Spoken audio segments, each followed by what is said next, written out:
বাংলাদেশের ত্রয়োদশ জাতীয় সংসদ নির্বাচনের এক বড় আলোচনার বিষয় এখন গণভোট। প্রশ্ন একটাই, হ্যাঁ ভোট জয়যুক্ত হলে দেশের সংসদ কাঠামো কি বদলে যাবে? বর্তমানে বাংলাদেশে একক কক্ষ বিশিষ্ট সংসদ ব্যবস্থা চালু রয়েছে, অর্থাৎ জাতীয় সংসদ একমাত্র আইন প্রণয়নের কেন্দ্র। তবে গণভোটের প্রস্তাব অনুমোদিত হলে কি যোগ হতে পারে একটি নতুন স্তর বা একটি উচ্চকক্ষ? উচ্চকক্ষ মানে কি আসলেই আইনসভায় দ্বিতীয় কক্ষ?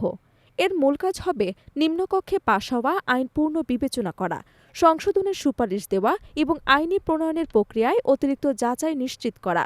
এটিকে বাংলাদেশে আইনি ভারসাম্য আনবে নাকি শুধুই রাজনৈতিক জটিলতা বাড়াবে? গণভোটে হ্যাঁ ভোট জয়ী হলে কি সঙ্গে সঙ্গে কার্যকর হবে নতুন কাঠামো, নাকি এর জন্য সময় লাগবে? প্রথমে নির্বাচন কমিশন ফল ঘোষণা করবে, এরপর গঠিত হবে একটি সাংবিধানিক সংস্কার পরিষদ, যারা নির্ধারিত সময়ের মধ্যে প্রয়োজনীয় সংশোধন সম্পন্ন করবে। সেই সংশোধনের ভিত্তিতে উচ্চকক্ষের কাঠামো, ক্ষমতা এবং সংসদ নির্বাচন পদ্ধতি আইনের মাধ্যমে নির্ধারিত হবে।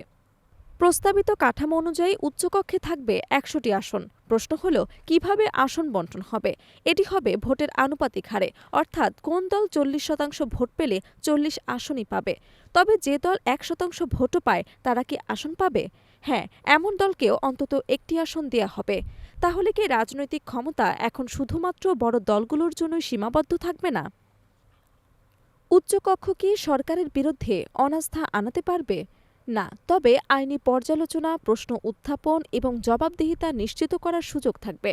অর্থাৎ সরকারের কর্মকাণ্ডে নজরদারি করার একটি মাধ্যম হিসেবে এই কাঠামো কতটা কার্যকর হবে, এই প্রশ্নবিদ্ধ এখন সবার মুখে। বিশ্বের অনেক গণতান্ত্রিক দেশে দ্বিকক্ষ সংসদ কাঠামো রয়েছে। এটি কি বাংলাদেশের জন্য কার্যকর হবে, নাকি আমাদের রাজনৈতিক পরিবেশে জটিলতা বাড়াবে? এমন কাঠামো বাস্তবায়িত হলে কি সংসদীয় ব্যবস্থায় সত্যি একটি ঐতিহাসিক পরিবর্তন আসবে, নাকি এটি কেবল আইনি নথিতে নতুন পদক্ষেপ হিসেবে থাকবে? বাংলাদেশে এই পরিবর্তন কার্যকর হলে নিম্নকক্ষের সিদ্ধান্তের ওপর একটি নজরদারি ব্যবস্থা তৈরি হবে। তবে এর সফলতা নির্ভর করবে রাজনৈতিক ঐকমত্য, প্রশাসনিক প্রস্তুতি এবং আইনি কাঠামোর ওপর।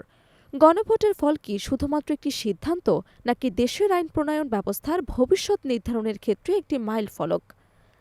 সংক্ষেপে, এই গণভোটের প্রস্তাব শুধুমাত্র ভোটের ফলাফলের মধ্যে সীমাবদ্ধ নয়, এটি হতে পারে বাংলাদেশের সংসদীয় ব্যবস্থাপনার ইতিহাসে এক নতুন অধ্যায়ের সূচনা।